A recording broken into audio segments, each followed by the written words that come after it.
Hey, what's up guys? Welcome to the video.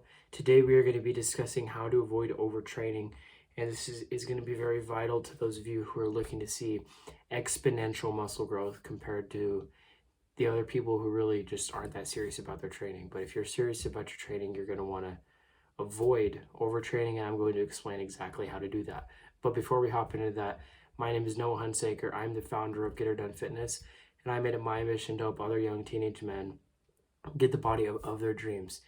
And there are currently a few seats available in my mentorship program where I'm helping other young teenage men ages 16 to 19, just like myself, gain insane amounts of muscle and minimal fat in 12 weeks or less using the Teen Transformation Accelerator that I have developed through my own experience in gaining 40 pounds in about 2 to 3 years. But I'm going to be giving you guys the clear-cut, shortcut A through Z process without all the mistakes and setbacks that I had along the way, so you can get results that much quicker. So if you think that you are a good fit for that program, go down below, click the link to book a call with me to see if you are a good fit. And I'm looking forward to potentially working with you guys to help you get the body of your dreams. Let's hop right into this one. How to avoid overtraining to see exponential muscle growth. This is going to be so vital for those of you that take the gym seriously, okay? But if you don't take the gym seriously, you don't got to worry about this. You're just not going to see results, or at least that good of results. You're going to see some results, but not exponential crazy results, okay? A lot of people think that the more that you do something, the more results you're going to get. And that is true in some cases, but when it comes to building muscle, that is the complete opposite, in fact. Okay, doing more is not necessarily better.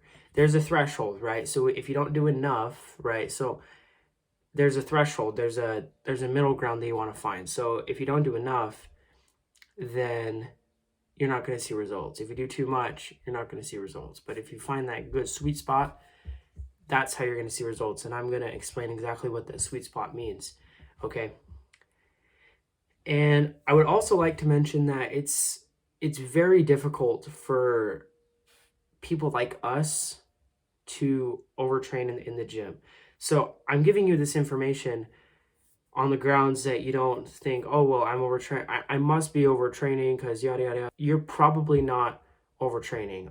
Okay. When it comes to actually overtraining, you really only see that in very, very, very high level athletes. And so when it comes to us guys who are just going into the gym and lifting 5, 6, maybe 7 days out of the week, you're probably not overtraining, but you might be. I don't know. I don't know you. But I do know that in general, people who think they're overtraining or think they're going too hard, they're actually not. And so I'll explain to you exactly what that means. And so when it comes to avoiding overtraining, it's very simple, okay? Because the chances are that you're probably already avoiding overtraining and you're probably already not overtraining.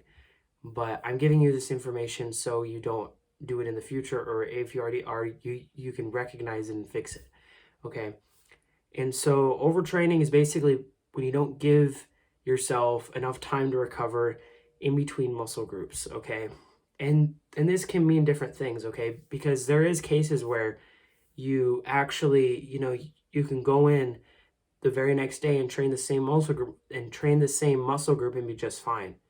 And that's if you don't go as hard. So if you go light, so say for example, I go in and I train biceps on Monday, but instead of doing a full crazy 10 exercise bicep workout, with drop sets and just going absolutely insane, that's insane. Like, say I do 10 super heavy drop sets, 10 triple drop sets on cable curl or something, and then I go do 2 other exercises and do the same kind of drop set thing. If I were to do that on Monday and literally just destroy my biceps, okay, if I were to go in the next day to train biceps, I don't even think that I could move my arm up with no weight in it. That is a case where you would be potentially overtraining if you went in and train the next day. If you go in and you train biceps on Monday and you go in the next day and you can barely just move your arm up with no weight in it, that means that you went freaking hard the last day. And so if you were to try to train biceps again, if you even could, then that would be overtraining, okay? But then if you go in and you do like 3 sets of cable curl on biceps, and then go in and train biceps the next day again and do 3 more sets, it's like, oh, well, shoot, I must be overtraining because I didn't give myself time to recover. It's like you didn't need time to recover because you didn't go hard at all. And so when it comes to overtraining, it's really only applicable to those that go freaking insane in the gym, okay? And that should be you.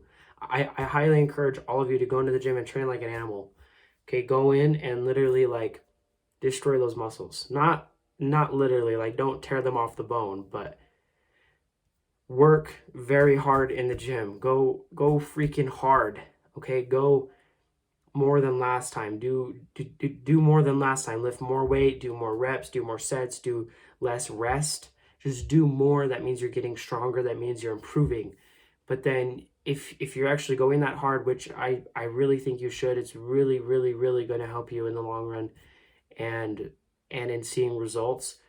If you actually are going that hard and then you're not giving yourself enough time to recover, that would be a case where you're likely overtraining. And so I would recommend that you give yourself a minimum of 48 hours between each muscle group that you train and a maximum of 72 hours, okay? So basically 2 to 3 days in between each muscle group if you're going hard like that. So if on Monday you go in and you train chest and triceps and back, you would wait to train chest and triceps and back until either Wednesday or Thursday. So that's 48 to 72 hours, okay? It's 2 to 3 days. And so that is really all there is to it, okay? You have to go in, you got to train like an animal, and you got to give yourself time to recover, okay? I think I've said this a million times now, but if you're not training hard enough, there's no such thing as overtraining. Like, you have to train really freaking hard before you can overtrain. And so get to that threshold of training really freaking hard, but don't step over that. So train really freaking hard and then give yourself time to recover so you can get fully recovered, fully back to normal, and then go in and train freaking hard again, then give yourself time to recover. And that is how you're going to avoid overtraining. And this is going to help you to get exponential results, because what happens is because you gave yourself that time to recover, you're able to actually go in and train harder. You're able to lift more weight. You're able to do more. You're able to basically be stronger, right? Because if I train chest on Monday and go freaking hard for 10 sets on bench press, and then I go in to train bench the very next day, I'm not going to be that strong on bench. Like, I'm not going to push any serious weight compared to the day before.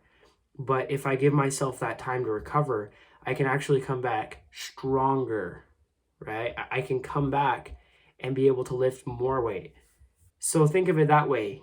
You can either go in and not train hard and then do the same thing, but also not train hard the next day, or you can go in and you can train freaking hard and push some serious weight, and then come in the next day and not push any serious weight, and then it's kind of a domino effect. But then if you go in the next day after that to train again, you're going to push even less weight probably, and then even less weight compared to going hard, pushing insane amounts of weight, and then waiting, and then being able to push even more weight, okay? Trust me, it's worth the wait. It's worth that time that you give yourself to recover so you can come back even stronger. So if you found this information useful, make sure to go down below and hit that subscribe button so you never miss a new video. I am on a mission to help all the young teenage men out there get the body of their dreams. And so if that's you, go down below, hit that subscribe button so you never miss a new video so I can help you. I'll catch you guys in the next one. Always remember to get her done.